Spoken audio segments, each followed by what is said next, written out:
Hello student, स्वागत है आपका ब्राइट कंसेप्ट क्लासेज में। आज हम सीरीज चैप्टर आपको पढ़ाने वाले हैं। इससे पहले सीरीज चैप्टर का कुछ वीडियो कंप्लीट हो चुका है। यदि वो वीडियो आप अभी तक नहीं देखे हैं तो वो वीडियो देखिए, उसके बाद ये वीडियो कंटिन्यू करिए। सबसे पहले आपको सीरीज चैप्टर में बताए थे कि सीरीज में सवाल किस किस टाइप से आता है, सवाल में क्या क्या पैटर्न होता है। उसके बाद लेटर सीरीज आप कंप्लीट जाने थे कि लेटर सीरीज क्या होता है। फिर नंबर सीरीज हम स्टार्ट किए थे और अभी हमारा नंबर सीरीज चल रहा है। तो नंबर सीरीज में आप अभी तक भी सीख चुके हैं कि सम संख्या क्या होता है, विषम संख्या क्या होता है, उसके बाद अभाज्य संख्या क्या होता है, वर्ग क्या होता है, वर्गमूल क्या होता है, घन क्या होता है, घनमूल क्या होता है, ये आप सीख चुके हैं। इसके बाद जो हम और आपको पढ़ाए थे कि जोड़ पे आधारित सवाल किस तरीके से आते हैं और वो आसानी से कैसे बनाया जाता है, घटाव पे आधारित सवाल कैसे कैसे आते हैं और उसको कैसे बनाया जाता है। जोड़ घटाव तक हम सवाल का पैटर्न देख चुके थे और कुछ सवाल आपको लास्ट वीडियो में दिए थे जिसका आंसर आपको कमेंट में बताना था। कुछ बच्चों ने बताया था उसका आंसर जो कि बिल्कुल सही बताया था। तो इसी तरह यदि आप मेहनत करते हैं तो जरूर आपका रीजनिंग में बहुत ही बेहतर मार्क आएगा। इस वीडियो में आपको सीखना है जोड़ घटाव, तो आप पहले सीख चुके हैं। इस वीडियो में आपको सीखना है गुणा के बारे में और उसके बाद हम आगे देखते हैं भाग के बारे में। ठीक है, तो गुना पर आधारित सवाल आपको यहाँ पे सीखना है।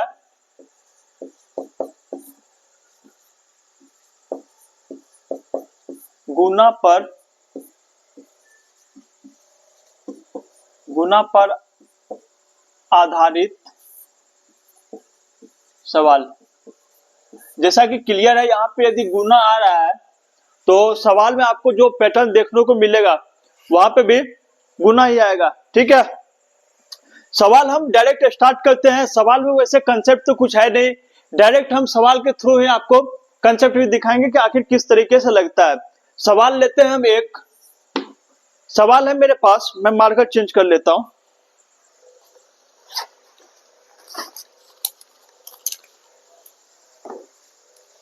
सवाल है मेरे पास 5, 10, 15, 20, 25। ये गुना पे आधारित जो सबसे बेसिक सवाल है ना, वो यही हो सकता है। इससे आसान सवाल गुना पे आधारित हो ही नहीं सकता है। यदि मैं बोलूं इसका अगला पद क्या होगा, सवाल है मेरे पास 5, 10, 15, 20, 25, इसका अगला पद क्या है आपको बताना है। तो देखिए 5 का ये गुणज होते जा रहा है। पहले 5 में 2 से गुना हुआ, 5 में 3 से गुना हुआ, इसी तरह 5 में हुआ 4 से गुना। ठीक है, 4 से गुना हुआ, फिर हुआ 5 में 5 से गुना। इस बार क्या करेंगे आगे, 5 में हम 6 से गुना कर देंगे, 5 6 का 30। और यहाँ पे एक और चीज आपका लग जाता है। ये तो आपका गुना पे आप सीख चुके हैं कि गुना पे कैसे होता है।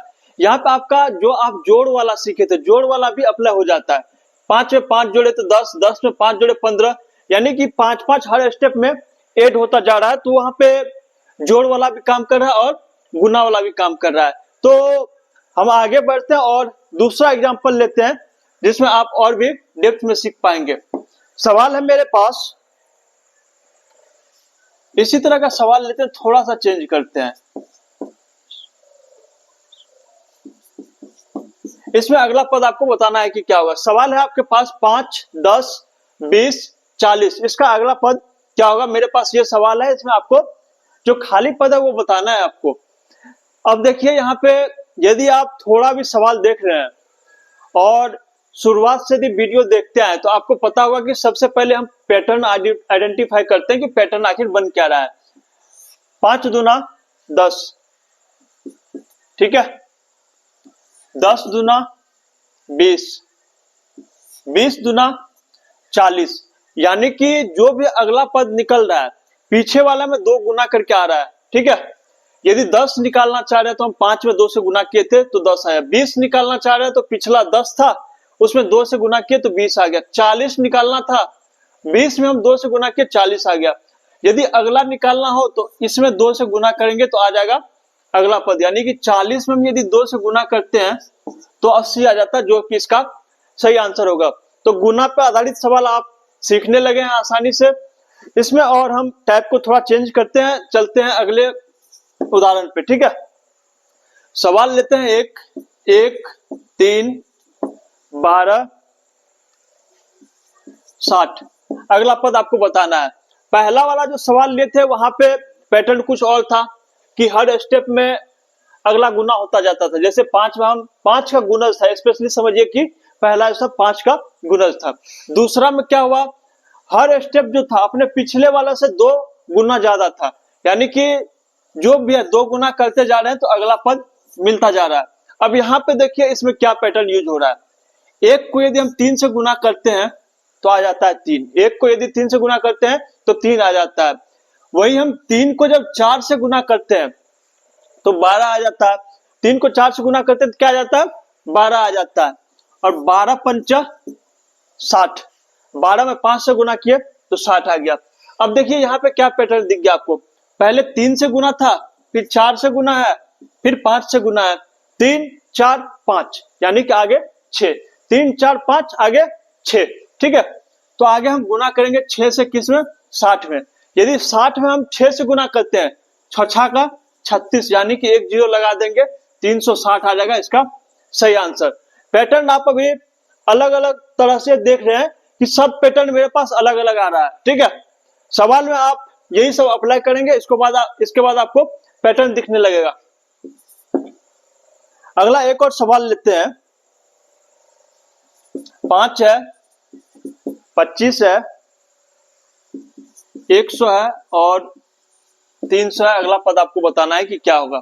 मेरे पास जो श्रृंखला है इसमें दे रखा है 5, 25, 100, 300।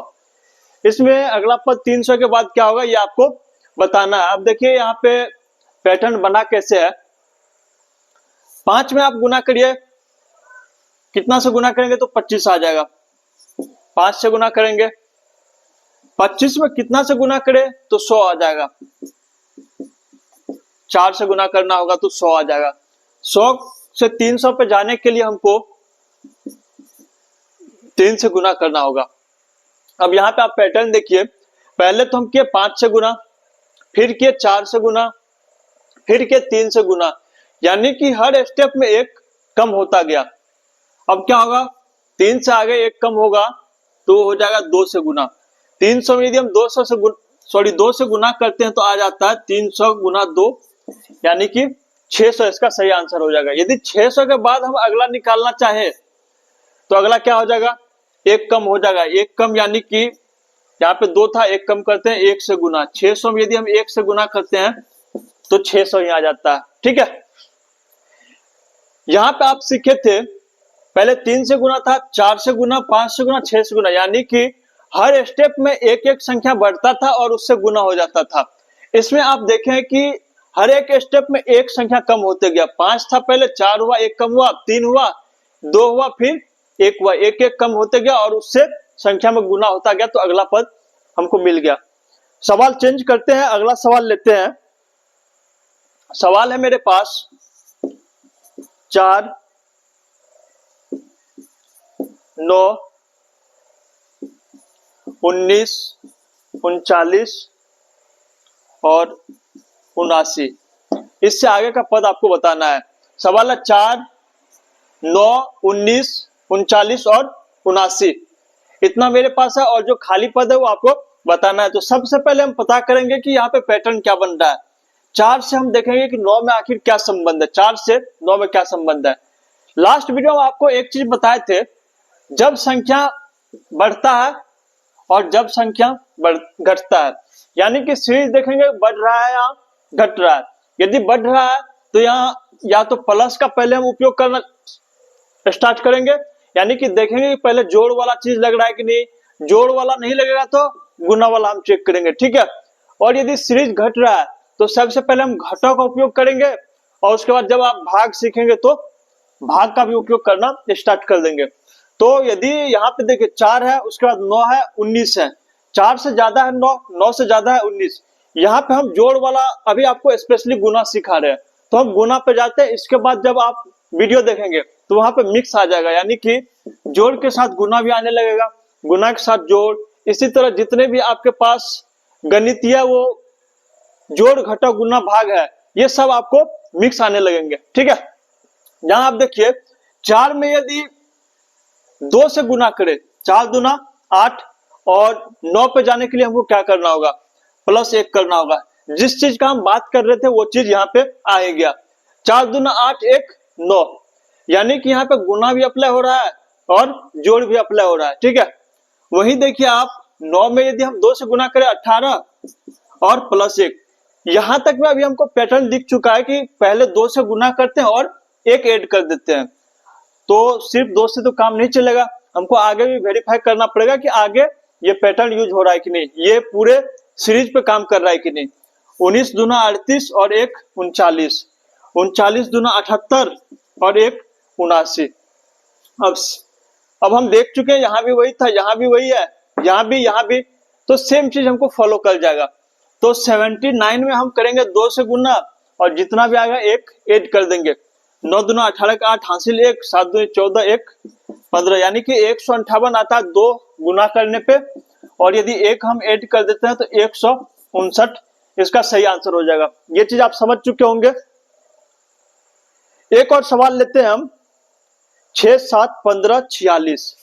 सवाल है मेरे पास 6 7 15 46, इसका अगला पद आपको बताना है। 6 7 15 46 इसका अगला पद क्या होगा। अब देखिए हम गुना का सीधे अप्लाई करते हैं। 6 से 7 आ गया है, 6 को यदि हम 2 बार गुना करें तो 12 पे चले जाते हैं, तो वो फायदे का नहीं है। 6 को हम 1 बार गुना करते हैं, 6 को हम 1 बार गुना करते हैं, और 6 में 1 से गुना किया तो 6 आ गया, और 7 पे जाने के लिए हमको 1 ऐड करना होगा। 6 में 1 ऐड किए, और 6 में 1 से गुना किया, 1 ऐड किया तो 7 पे चले गए। अब देखिए हमको 7 से आना है 15 पे, इसको मैं थोड़ा ऊपर से करता हूं तो आपको क्लियर समझ में आ जाएगा। 7 से हम 15 पे जाते हैं, 7 दूना 14 और 1 15। यहां आप देख चुके हैं अभी तक मेरे पास क्या मिला कि पहला पद में गुना 1 था +1, दूसरा पद में गुना 2 +1, मेरे पास एक और पद है। यहां भी हम देखना चाहेंगे कि आखिर बन क्या रहा है। अब देखिए 15 दूना 15 एकम 15, 15 दूना 30, 15 तिया 45, यानी कि 3 से जा रहे हैं 45 पे और 1 ऐड कर दे रहे हैं तो आ जा रहे हैं हम 46 पे। पहला जो था गुना 1 +1, गुना 2 +1, गुना 3 +1, यानी कि +1 तो मेरे पास कॉमन है कि गुना किसी भी चीज से हो लास्ट में +1 होना ही होना है। ठीक है, अब गुना किस चीज से होगा, पहले हुआ 1 से गुना, फिर हुआ 2 से गुना, फिर हुआ 3 से गुना, ये एक एक करके बढ़ता जा रहा है, यानी कि अगला स्टेप में जो होगा वो 4 से गुना हो जाएगा। 1 2 3 था, अब हो जाएगा 4 से गुना, 4 से गुना करेंगे और 1 ऐड हमको करना है। हर स्टेप में 1 ऐड होता गया तो इसमें भी 1 ऐड करेंगे। अब 46 में यदि हम 4 से गुना करते हैं, 46 गुना 4, 6 का 24, हाथ में 2, 4 का 16, 2 18, और यदि हम इसमें 1 ऐड कर देते हैं तो 185 मेरा आंसर आ जाता है। ये चीज आप समझ चुके होंगे। तो गुना में यदि आप यहां तक समझ चुके हैं क्लियरली, तो इसके बाद आपके पास यदि उपहार का बुक है वहां से आप बनाइए, या गूगल से भी कहीं भी देख सकते हैं। सवाल गुना पर आधारित सवाल आप देखेंगे और वो बनाएंगे। कोई दिक्कत आती है तो आप कमेंट बॉक्स में बताएंगे, आपका आंसर दे दिया जाएगा। इसके बाद हम बोर्ड को क्लियर करते हैं और आपको बताते हैं कि भाग पर आधारित सवाल किस तरीके से होते हैं।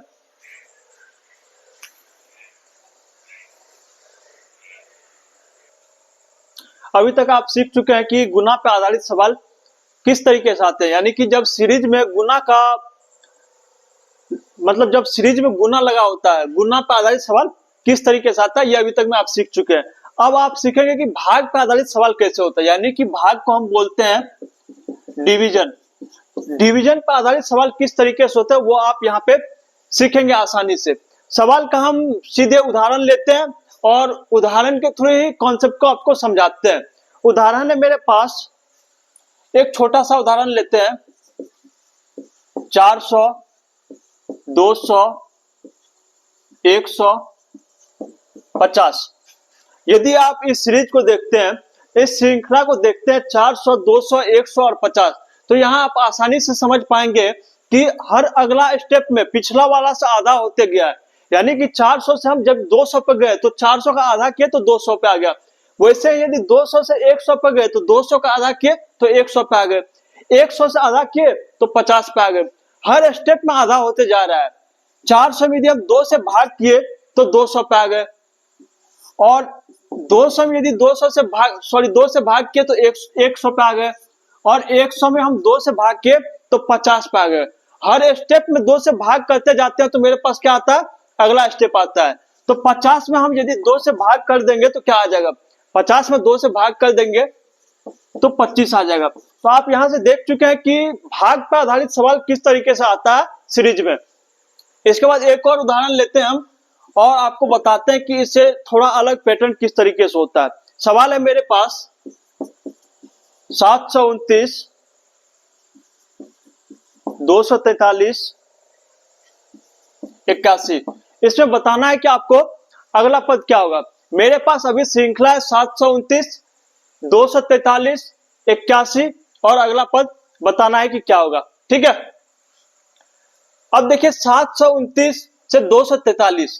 पहली बात जो एक चीज आपको बताए थे कि जब श्रृंखला बढ़ता है और घटता है, जब बढ़ता है तो वहां पे हम दो चीज का उपयोग देखते हैं। पहले या तो पहले जोड़ का उपयोग करके देखते हैं आ रहा है कि नहीं, फिर देखते हैं गुना का।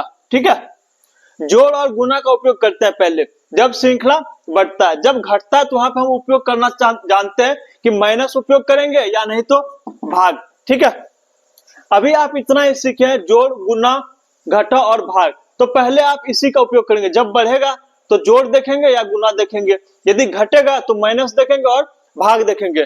और यदि आप स्क्वायर, रूट अंदर, क्यूब और क्यूब रूट, यदि आप ये सीख जाते हैं तो ये भी आपका इसमें ऐड हो जाएगा। जब बढ़ेगा तो स्क्वायर और घन आ जाएगा, और घटेगा तो स्क्वायर रूट और क्यूब रूट आ जाएगा, यानी कि वर्गमूल और घनमूल आ जाएगा घटने वाले में। इस तरीके से आप सवाल को बना पाएंगे। अब देखिए यहाँ पे 729 से 243 पे जा रहे हैं। जब ज्यादा कम होता है, यहाँ पे देखिए बहुत 729 था और 243 सीधे आ गया। जब ज्यादा कम होता है तब हम माइनस की तरफ जाना नहीं चाहते हैं पहले। ठीक है, वैसे यदि ज्यादा बढ़ता है, बहुत ज्यादा डिफरेंस है, जैसे मान लीजिए 2 है और सीधे दे दिया 25, और इसके बाद मान लीजिए आ जाता है 60। क्या हो रहा है, बहुत ज्यादा बढ़ रहा है। 2 से 25 था, 25 से 60 है। मान लीजिए 2 से 125 दे दिया और इसके बाद हमको दे देता है 360। बहुत ज्यादा बढ़ते जा रहा है। तो इस केस में हम क्या करेंगे, जोड़ पे नहीं जाएंगे, इसके बाद हम या तो गुना पे फोकस करेंगे या नहीं तो वर्ग और घन पे फोकस करेंगे। ठीक है, तो जैसे जैसे आप हर चीज सीखते जाते हैं उस तरीके से आपका सवाल भी आसान होते जाएगा। ठीक है, सबसे पहले सीखते कि 729 से 243 पे कैसे पहुंचे। अब 729 में आप भाग करिए 3 से, 729 में भाग करिए 3 से। यह आपको एक अंदाज से पता चलेगा। जब आप सवाल बनाते रहेंगे ना तो उसके बाद आपको अंदाज लगने लगेगा। 729 में हम 3 से भाग करते हैं, 3 दूना 6, 1 2, 3 चौका 12, कैंसिल हो गया, बच गया 9, 3 तिया 9, कैंसिल। यानी कि जब हम 729 में 3 से भाग करते हैं तो आ जाता है 243। ठीक है, 729 में 3 से भाग करते हैं तो 243 आ जाता है। अब आप भाग करिए 243 में 3 से। 243 में हम यदि 3 से भाग करें तो 3 8 24 और बाकी रह गया इस पे 3, 3 एकम 3। यानी कि जब हम 243 में 3 से भाग करते हैं तो 81 पे आ जाते हैं। मेरे पास जितना पद दिया हुआ था वहां पे हम देख चुके हैं कि पैटर्न क्या बन रहा है। 3 पद था मेरे पास, तो हम पैटर्न देखे 729 में 3 से भाग कर रहे हैं तो 243 आ जा रहा है, और 243 में यदि हम 3 से भाग कर रहे हैं तो 81 आ जा रहा है। तो यही चीज को हमको आगे भी फॉलो करना होगा। 3 से जहां भी हम भाग करेंगे, किसमें भाग करेंगे, 81 में भाग करेंगे। 81 में यदि हम 3 से भाग करते हैं तो आ जाता है 3 दूना 6 और 2 1, 3 7 21, यानी कि 27 दिया हो जाता है 81। 81 में हम 3 से भाग करें तो 27 हमारा आंसर आ जाता है। नीचे भाग के थे, ये आप समझ चुके हैं कि सवाल बनाने में इसका उपयोग किया गया था। मेरे पास श्रृंखला था 729, 243, 81। हर स्टेप में 3 भाग करते गए तब मुझे अगला स्टेप मिलता गया। अब देखिए यदि 27 से आगे का हमको निकालना है कि 27 के बाद अगला क्या होगा। 27 के बाद अगला निकालने के लिए 27 में हमको भाग करना होगा 3 से। यदि 27 में 3 से भाग करते तो आ जाता है 9। ठीक है, इससे आगे भी हम निकालना चाहे तो 9 में 3 से भाग करेंगे, 9 में 3 से भाग करेंगे तो 3 आ जाएगा। ये चीज आप समझ चुके हैं अभी तक में कि भाग पर आधारित सवाल कैसे आता है। अब आपको बताते हैं कि अभाज्य संख्या पर आधारित सवाल कैसे आता है। यानी कि जब आपके पास श्रृंखला हो और वहां पे अभाज्य संख्या का उपयोग किया जा रहा हो। अभाज्य संख्या, सबसे पहले तो आपको बता दिया गया था कि अभाज्य संख्या क्या है। आपको पहले वाले वीडियो में बताए थे कि अभाज्य संख्या क्या है। फिर भी आपको दोबारा हम बता देते हैं कि वो संख्या होता है जिसका गुणनखंड केवल 2 ही होता है। गुणनखंड 2 कैसे होता है, या तो वो 1 से कटता है या खुद से कटता है। जैसे उदाहरण आपको समझाते हैं, 3 है, 3 किस किस चीज से कटेगा, 3 1 कटेगा, 3 से 1 से हम 3 में भाग देंगे तो 3 मत में हो जाएगा 3। ठीक है, 1 गुना 3 3 हो जाएगा। तो कोई भी संख्या होता है वो 1 से कटता ही कटता है। इसके बाद वो 2 से तो नहीं कटेगा, 1 के बाद आता है 2, 3 2 से नहीं कटेगा, उसके बाद क्या आ जाता है 3 आ जाता है, तो 3 से कट जाएगा। 4 से तो कटने का कोई चांस ही नहीं है क्योंकि 4 3 से बड़ा है। वैसे ही आप देखिए 5, यदि 5 का हम गुणनखंड निकालना चाहे तो आपको बता रखे कि कोई भी संख्या 1 से तो कटेगा ही। अब आप 1 से आगे चेक करिए, 2 से 5 नहीं कटेगा, 3 से भी नहीं कटेगा, 4 से भी नहीं कटेगा, ये डायरेक्ट अब 5 से कटेगा। यहाँ पे कितना गुणनखंड था मेरे पास, 2 था, यहाँ भी कितना है, 2 है, तो ये दोनों क्या हो गया, अभाज्य संख्या हो गया। एक उदाहरण देते हैं आपको जो कि अभाज्य नहीं होगा। उदाहरण है मेरे पास 9। उदाहरण और भी हम कुछ ले सकते थे, ऐसे ही हम रैंडम नंबर लिए हैं, इसको आपको समझाते हैं। पहली बात 1 तो आएगा इसमें। अब हम चेक करेंगे 9 2 से कट रहा है कि नहीं। 2 चौका 8 होता है, 2 पंचा 10 होता है, यानी कि 2 से 9 नहीं कट रहा है। 3 से चेक करिए, 3 एकम 3, 3 दूना 6, 3 तिया 9, यानी कि 3 से मेरा 9 कट जा रहा है। 3 के बाद 4 दूना 8, 4 तिया 12, 4 से नहीं कट रहा है। 5 एकम 5, 5 दूना 10, यानी कि 5 से भी नहीं कट रहा है, 6 से भी नहीं कटेगा, 7 से भी नहीं कटेगा, 8 से भी नहीं कटेगा, ये डायरेक्ट जाएगा अब 9 से कट जाएगा। जब हम 9 का गुणनखंड देखते हैं तो मेरे पास 3 आ जाता है, 1 3 और 9, यानी कि गुणनखंड की संख्या कुल कितना है, 3 है। तो ये मेरा अभाज्य संख्या नहीं होगा। अभाज्य संख्या के लिए केवल गुणनखंड 2 होना चाहिए। ठीक है, अब देखते हैं कि अभाज्य संख्या पर आधारित सवाल किस तरीके से होता है। मेरे पास एक सवाल है 2 3 5 7 11, इसमें अगला पद आपको बताना है कि क्या होगा। मेरे पास श्रृंखला है 2 3 5 7 11, अगला पद बताइए कि क्या होगा। अब देखिए इसमें सबसे पहला जो अभाज्य संख्या था 2 के बाद हम जब नंबर में आगे बढ़ते हैं तो अभाज्य संख्या आ जाता है मेरे पास 3।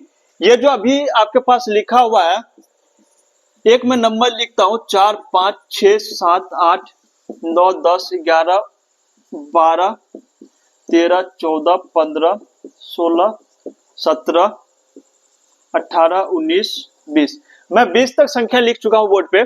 आप देखिए सबसे पहला जो अभाज्य संख्या था वो था 2, तो इसने 2 लिख लिया। उसके बाद जो अभाज्य संख्या आ जाता है 3, 2 के बाद अभाज्य संख्या आता है 3, 3 के बाद अभाज्य संख्या 4 नहीं है 5 है, तो 5 ले लिए 3 के बाद। और इसके बाद जो अभाज्य संख्या आता है 6 नहीं है 7 आ जाता है अभाज्य संख्या में। 7 के बाद 8 भी नहीं है अभाज्य, 9 भी नहीं है, 10 भी नहीं है, 11 है अपना अभाज्य संख्या। इसके बाद देखिए 12 अभाज्य संख्या नहीं है, 13 है। तो यदि हमको अगला निकाल लो, यहाँ पे क्या निकल जाएगा, आंसर मेरा 13 निकल जाएगा, क्योंकि ये जो है ना सीरीज में लिखा हुआ है कि किसके बाद कौन आता है। 2 के बाद 3 आता है, फिर 5 आता है, 7 आता है, 11 आता है, 13 आता है। यदि एक और खाली डब्बा हम यहाँ पे लगा दे और आपसे पूछे कि इस डब्बा में अभाज्य संख्या क्या हो जाएगा, तो आपको अभाज्य संख्या के सीरीज में देखना है कि 13 के बाद मेरे पास अभाज्य संख्या क्या है। जब भी आपके पास सवाल होगा कि 13 के बाद आप चेक करेंगे, 13 के बाद आता है 14 को आप देखेंगे कि ये अभाज्य है कि नहीं। 1 से कट जाता है, ये 2 से कट जाता है, 7 से कट जाता है, 14 से भी कट जाता है, यानी कि ये अभाज्य नहीं है, कैंसिल हो गया। अब देखिए 15 है कि नहीं, 1 से कट जाता है, 3 से कटता है, 5 से और 15 से भी कट जाता है, ये भी कैंसिल हो गया। 13 के बाद हम 14 भी चेक कर चुके हैं, 15 भी चेक कर चुके हैं, 16 को चेक करते हैं। 16 1 से कट गया, 2 से कट गया, उसके बाद ये कटता 4 से, 8 से। जैसे ही 2 से आगे बढ़ गया, 1 हो गया, 2 हो गया, 4 हो गया, यानी कि 2 से ज्यादा हो गया तो इसको हम चेक करना छोड़ देंगे, आगे चेक भी नहीं करेंगे। अब 16 के बाद जाइए आप 17 पे, 1 और 17 बीच में आप चेक कर लीजिए, किसी भी चीज से 17 नहीं कटता है, यानी कि 13 के बाद जो मेरा अगला आवाज संख्या वो हो जाएगा 17 हो जाएगा। ये चीज आप सीख चुके हैं, और यदि आप इस पर सवाल बनाते रहेंगे तो ये चीज आपको याद नहीं करना होगा। कम से कम 30 तक तो आपको याद नहीं करना होगा। 30 तक आप संख्या देखेंगे, आपको डायरेक्ट पता चल जाएगा कि ये भाज्य है या अभाज्य है। जैसे 13 के बाद मैं 17 को सर्कल कर देता हूं, ये 17 आपका अभाज्य संख्या है, 19 भी अभाज्य संख्या है। वैसे ये वीडियो जो पहले आया था उसमें आपको ये चीज बता दिया गया था, ठीक है, कि अभाज्य संख्या कौन कौन सा। 30 तक वहां पे शायद आपको बता दिए थे कि 30 तक में कौन सा अभाज्य संख्या है। तो इससे आगे हम चलते हैं, एक और सवाल लेते हैं इसी पे आधारित। मेरे पास सवाल है 2, 5, 11। इसमें बताना है कि आपको अगला पद क्या होगा। मेरे पास सवाल है 2, 5, 11, इसका अगला पद क्या होगा। देखिए अभी नंबर भी मेरे पास सामने लिखा हुआ है, देखते हैं 2, 5, 11 क्या पैटर्न दिख रहा है कि बीच वाला हम मिस कर दे रहे हैं। 2 लिए थे, 3 यहाँ पे नहीं लिए, सीधे गए किस पे, 5 पे गए। फिर 5 के आगे 7 था, 7 भी नहीं लिए, सीधे गए हम 11 पे, यानी कि बीच वाला एक छोड़ दे रहे हैं, उसके बाद अगले पे चले जा रहे हैं। 2 के बाद लिए 5, ठीक है, 5 के बाद ले लिए डायरेक्ट 11, तो 11 के बाद हमको एक छोड़ना होगा। 11 के बाद जो भी आए मुझे उससे कोई मतलब नहीं है, उसको छोड़ देंगे, सीधा अगले पे चले जाएंगे। 11 के बाद अगला क्या आ जाता है, मेरे पास आ जाता है 17, वही इसका सही आंसर हो जाएगा, ठीक है। तो अभी तक आपको जो भी समझाया वो आप क्लियरली समझ चुके हैं। एक आपको सवाल देते हैं आसान सा, अभाज्य संख्या पर आधारित होगा, और उसका आंसर आपको बताना है कमेंट में। सवाल है आपके पास, सवाल मैं इस साइड लिख देता हूं होमवर्क के लिए, जिसका आंसर आपको बताना है कमेंट में, ठीक है।